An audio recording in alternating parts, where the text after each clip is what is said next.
A continuación, la intervención del padre Francisco de Rux, sacerdote jesuita. Muy bien, quiero hablar desde aquí porque quiero verlos a ustedes. Para mí es muy grato poder estar aquí en Alcore, es la primera vez que puedo estar, y porque sé que conversar con ustedes que han tenido y siguen muy unidos a este esfuerzo de la seguridad del país, pues es muy importante para los que estamos preocupados por la paz y por los que creemos que la paz es la responsabilidad ética, política y militar más grande que tenemos hoy en día en Colombia. Para aclarar cosas, quiero decirles, yo estoy hablando desde la Compañía de Jesús, desde los jesuitas, estoy dedicado a esto de la paz por mandato de mis compañeros jesuitas, pero pues yo no soy, ni trabajo con el gobierno, ni trabajo con ningún partido político en esto, ni acepto pagos del gobierno, ni en ningún partido político, incluso tengo una columna en El Tiempo cada 8 días, pero tampoco recibo plata del Tiempo por esa columna. Quiero estar en esto, tenemos en esto que ser absolutamente libres. Quiero empezar por plantear algo que llevo muy profundamente en el alma: la guerra en Colombia, la guerra en que estamos, en que estamos confrontados hoy en día, es una guerra injusta. Es injusta la guerra de las FARC y es injusta la guerra del ELN. Sé que esto es muy debatible. Y es injusta porque hoy en día las FARC y el ELN saben que el pueblo no quiere esa guerra, que la inmensa mayoría del pueblo está en contra de eso, y uno de los elementos de la guerra justa es justamente que el pueblo esté de parte de la guerra. Otro de los elementos es que no haya ninguna otra alternativa que la guerra, y por supuesto estas son dos cosas que no valen. Y sin embargo, a sabiendas de que el pueblo no lo quiere, y a sabiendas de que no pueden conseguir sus objetivos a través de la guerra, la guerrilla persevera en la guerra. Eso es injusto. Pero también estoy convencido que es injusto que este país tenga que gastar en gasto militar, como lo hace este año, 28 millones de pesos. Me ha gustado mucho la presentación que acaba de hacer el doctor Esquivel. No voy a seguir las filminas porque es que el tema que nos pusieron quiero respetarlo, como nos ha dicho el general Jaime Ruiz Barrera. Céntrense en la Comisión de la Verdad, pero repito, considero también que es injusto que este país gaste 11.000 millones de dólares anuales en gasto militar. Es cierto, me parece interesantísima la mostración histórica que nos acaban de presentar, eso es muy válida, de que Colombia no es el país en guerra que a veces los historiadores podrían plantearnos, pero también es cierto que este país, si nosotros vemos el presupuesto de gasto militar con respecto al Producto Interno Bruto, tiene el mayor gasto militar del continente, más que Estados Unidos en esa proporción, y está entre los 5 del mundo que gasta más dinero en fuerza militar con respecto al Producto Interno Bruto. Eso no es justo, y nosotros tenemos que cambiar las cosas. Eso no quiere decir que los militares no tengan un puesto importantísimo en este país y otros lugares que no sean la guerra para estar presentes, pero esas cosas a mí me parecen injustas. Miren, en los últimos 10 años el gasto militar en el país ha pasado de los 200 millones de pesos, son 28 millones de millones este año, esos son más de 100.000 millones de dólares, y Sahel le estamos vendiendo por 4.000 millones de dólares, porque necesitamos recursos para las carreteras. A mí me parece que eso no es justo, y es una invitación a que pensemos. Repito, es injusta la guerra de las FARC, es injusta la guerra del ELN, es injusto que tengamos que tener este gasto militar tan alto en un país como Colombia, habiendo tantas cosas que enfrentar. Pero quisiera sobre todo insistir en una cosa: nosotros vivimos una crisis espiritual hondísima en este país. Ese es el problema.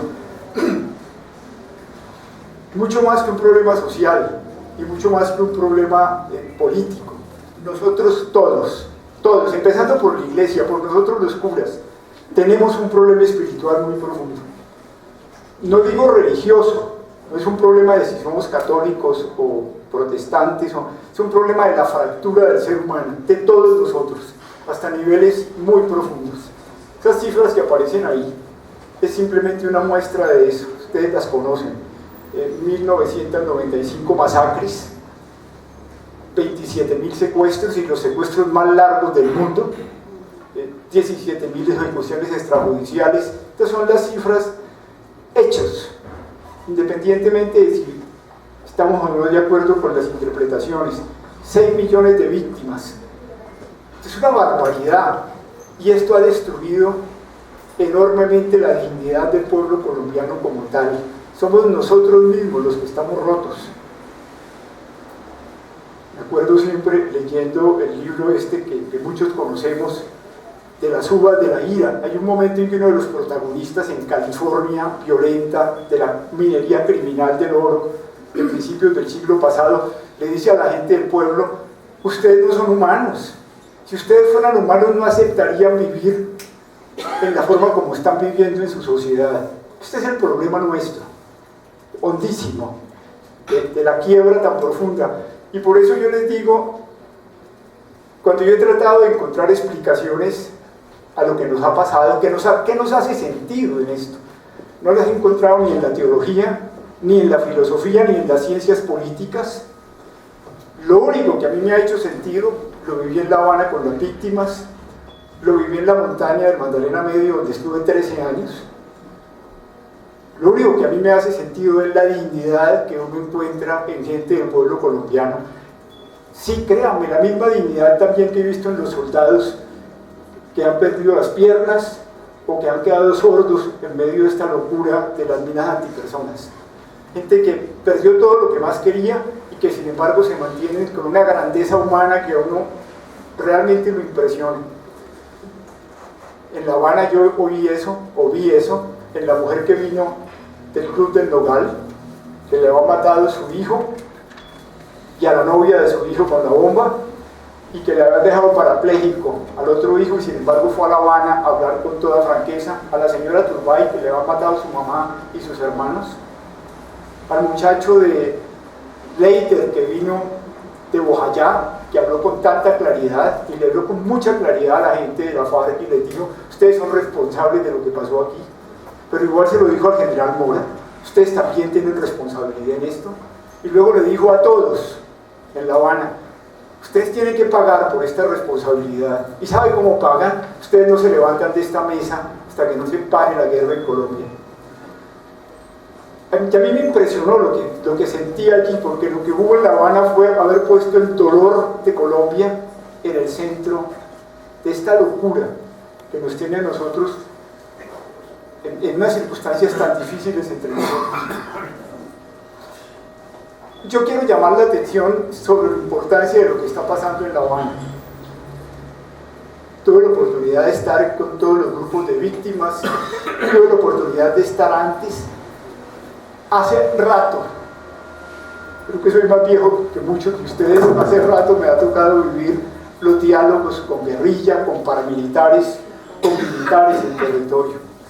Incluso muchos de ustedes a mí me han considerado como un comunista o como un marxista. No lo soy. Estudié economía en las universidades más capitalistas del mundo. Yo soy egresado de la London School of Economics en Londres, soy egresado de la Universidad de París y soy egresado de la Universidad de los Andes en economía. Y estoy convencido de la economía de mercado. Y se los pongo porque es así. Pero miren una cosa que quiero insistir. Yo sé que uno de los problemas más difíciles en Colombia es que uno se encuentra con el guerrillero líder en estas cosas. Es muy difícil de entender, con un hombre que ha hecho una opción de conciencia. Ustedes saben lo que es una opción de conciencia. En la oración a Colombia la acaban de hacer, con dignidad y con convicción por este país. Pero uno se encuentra en la dirección guerrillera eso también, esa ética guerrillera. Uno puede estar totalmente en desacuerdo, pero eso es lo que hace una guerra. El hombre que dice: yo estoy convencido que el gobierno de este país y que el establecimiento de este país es enemigo de mi pueblo, dando la mentalidad guerrillera. Estoy convencido que este gobierno está en contra de mi pueblo, y yo estoy dispuesto a dar la vida con tal de que ese gobierno y que ese establecimiento se acabe. Que no le creo, y porque pienso que no hay salida política, que lo único legítimo es coger un fusil, y lo hacen en serio. No importa que me maten, con tal de que ese gobierno se acabe y con tal que los que defienden a ese gobierno se quiten. Eso constituye una opción de conciencia. A uno le es muy difícil entenderlo, pero eso se da en el guerrillero colombiano, no en todos. Estoy de acuerdo con que con la entrada de la coca, como se metió la coca en el fútbol y en la banca y en las limosnas de la iglesia, mucha gente se enredó. Pero ahí hay opciones de conciencia muy hondas, y uno se da cuenta que trabajar aquí por la paz es trabajar en cambiar la conciencia de los hombres que están en estas cosas, y que comprendan que para cambiar las cosas, que hay que hacerlo en Colombia, de esta crisis espiritual, no tenemos que matarnos entre nosotros. Una última cosa, para que entendamos lo que está pasando en La Habana, que lo conocen bien los que trabajan los asuntos de la guerra y de la paz. En La Habana se está haciendo lo que se llama el peacemaking. Hagamos las paces. Dificilísimo, y es tratar de ver cómo los planteamientos que la gente de la guerrilla pone los podemos incorporar al interior de las instituciones colombianas para que paremos la guerra. Pero viene después el trabajo inmenso de la construcción de la paz, del peace building. ¿Cómo vamos a transformar este país? Y mi convicción es que estamos en juego en transformaciones muy profundas. Aquí todos vamos a tener que cambiar para que todos seamos posibles, todos. Y también la iglesia, y también los empresarios, y también el ejército de Colombia. Todos tendremos que cambiar, y también la economía como lo hacemos. Pero no para volvernos chavistas, esas son estupideces, ni para volvernos socialistas, para hacer una economía al servicio del ser humano, y para transformar la política y ponerla al servicio del ser humano, que es la pasión de ustedes, que son soldados de la patria. Pero déjenme decir una última cosa sobre la comisión, que es algo importante. Yo creo que es importante que nos digamos la verdad. Yo me doy cuenta, en los puntos que acaba de presentar Lina Purello, y que es muy complejo, pero esto tenemos que hacerlo entre nosotros.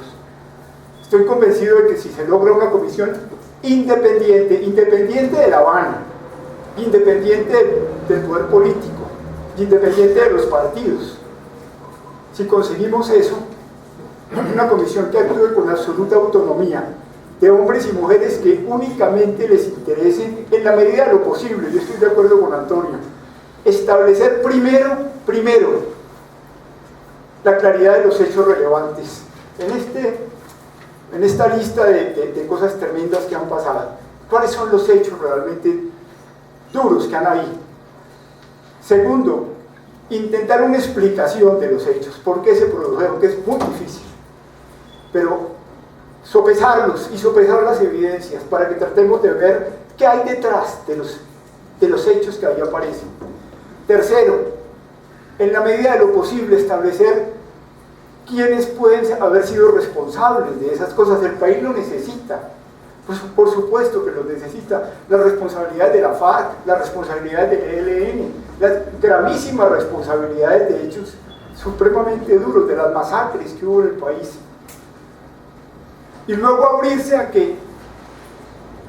a la voz de las víctimas, hablando en los sitios donde se dieron las cosas más difíciles, se convoque a que la gente voluntariamente acepte responsabilidades, no que le carguen a uno responsabilidades, sino crear un país donde seamos capaces de decir: yo acepto responsabilidad en esto.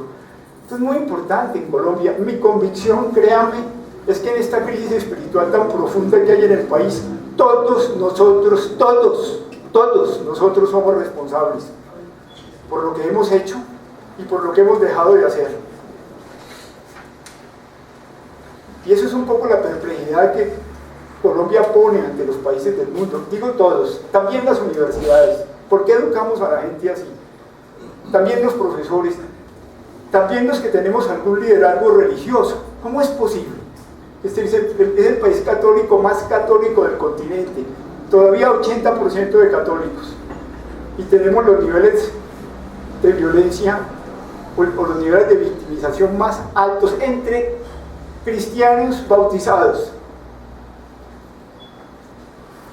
Obviamente, y es parte del problema, la comisión está vinculada con la justicia transicional.